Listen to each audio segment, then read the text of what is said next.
Hey, welcome to Rockin' Comics again. I'm Zach. I'm Amy. We have got new comics this week. We've got a new Rockin' Comic of the Week. We have a new Amy's Awesome Stuff. And we're going to tease you a little bit about what's going to come. We're going to have another video on Monday. It's a special video. Or early in the week. I don't want to overpromise, but early in the week we'll have another one. Depends on how hungover I am. Whoa! Someone's got a better weekend plan than I do. Anyway, real quick, going over new comics this week. Star Wars Jedi number 3, The Dark Side. I didn't like it. I was okay with it. Wasn't a huge fan. So, there you go. Moving on. Justice League number 59. I don't like it. And I was okay with it. So, kind of flip and flop there. Moving on. Moving on. Let's move on to this one. Haunted City number 0. You didn't read it. I didn't read it. I liked it. There you go. Moving on to something we both agree on. Yeah. Batman number 712. I really liked it. I like this story with Two-Face. I like the Riddler in it. There are some aspects that I wasn't thrilled with, but overall, I've liked this storyline, and I think they did a really good job. Yeah, I thought it was a good one. Not quite rockin' comic, but definitely good. But what? Good Batman stuff. That was good Batman stuff. Yeah. And let me just say, I don't want to spoil it in the video. I kind of spoil it in the podcast. In the doodly-doo. Down there. The final page, I was really surprised at. Literally the final panel. Yeah. Took me aback, so that alone came close to bumping it to Rockin' Comic of the Week, but Avengers, the Fear Itself tie-in, Avengers number 16, thumbs up for me. Really good. That's why it's the rockin' comic. Absolutely. Once again, my 3 criteria: story, art, action. Bendis is, I'm so happy with where he's at in Avengers. Chris Bacallo, the artist, so happy with his art. I so like him. And you were a fan of his art, too. Yeah, I was a big fan of the art. I think that sometimes you get those panels that you're like, I think there were 2 panels of Wolverine that I was like, that was a copy and paste. That was about the only thing that bothered me art-wise in this whole book. Yeah, and I know the ones you're talking about. Because he's just kind of grimacing. And it's a copy and paste. Yeah. Which sucks. But you know what? It's so good through the rest of it. You know, I noticed it was basically identical, but it kind of worked because of what was happening with Wolverine at the time. A lot of it has some of the static panels that Bendis likes to do some storytelling with. And by the way, if you don't know much about Spider-Woman going into this, that's fine. It's okay. She's kind of the star. Bendis does a great job of letting you know who she is and what she's about and what she's aspiring to be, all in the span of this one book. It delivers everything you need to know. Not more than you need to know, I don't think. No. Just gets you what you need to know about her. So you can read this book and not be like, who the hell is this? Right. Not to mention any names. Star Wars Jedi, Dark Side.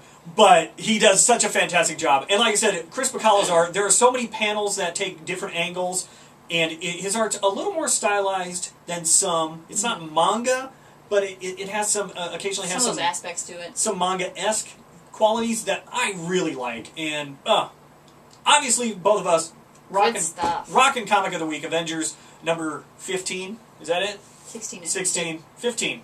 Oh. Avengers number 15, sorry. If I said 16, I was wrong. It's 15. Boom. Good stuff. Speaking of good stuff, Amy's Awesome Stuff. Woo! We're going to talk about Phoenix Wright, which is a video game series and a manga series and possibly an anime series. I think one might be in the works. But, maybe it's kind of like how there's a Flash movie in the works. There is! I swear there is! Also a Wonder Woman TV show in the works. Anyway, the premise of the Phoenix Wright games, and there's 3 main ones. There's a 4th one that's called Apollo Justice that is in that sort of same storyline. Deals with a different set of characters, but you still have Phoenix Wright coming into it, and a couple of other side characters. And then there's 2 spin-off games called Miles Edgeworth Investigations. The premise of these games, Phoenix Wright is a defense attorney. I was waiting to see if you were going to tell them it's a lawyer game. It's a lawyer game. Crazy. You are a defense attorney. I gotta say, when you first told me about it and that it was a lawyer game, I was like... But then, I'm like, okay, it sounds kind of cool. Yeah. You point out the contradictions. Using your evidence. Using testimony. Using all kinds of stuff. And that's how you turn the case around. Nice. To defend your innocent... Air quotes, I don't know. You're not defending Casey Anthony. So it's going to be okay. Whoa! From left field, It's gonna be okay. Amy flying elbow from the top turnbuckle. Wham! It's alright. Right there. It was like best moonsault ever onto Casey Anthony. Boom, laid you out. It's going to be okay. Dang. You don't go there. You pretty much, I think all of the cases are murder investigations. Okay. There's one that's actually, it starts as something else and then it turns out to be a murder investigation. So you're defending people who are accused murderers. Huh. Some of them, you start out with like a really simple plot and you find the contradictions really easily, and then they get more and more complex as you go along, and usually your last case is a long case and it's very multi-layered.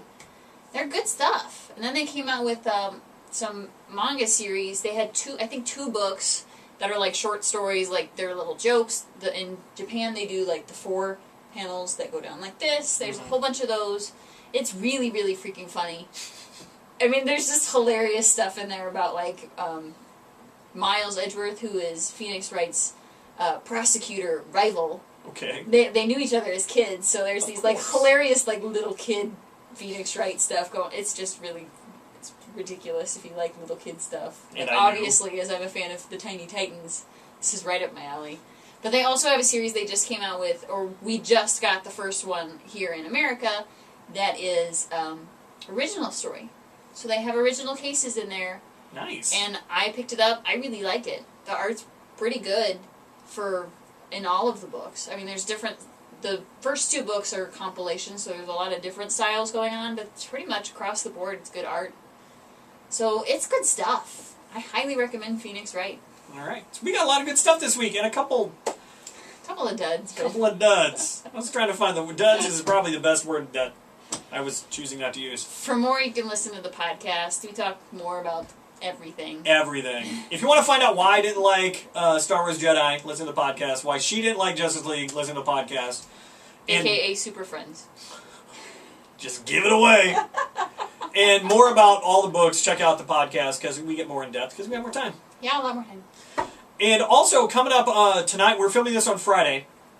Tonight we're taking listeners to go see Captain America. Woohoo! Which I'm kind of excited about. Very excited. We'll see how it pans out. And we'll come back on early in the week to give a recap of what we thought. Let you know.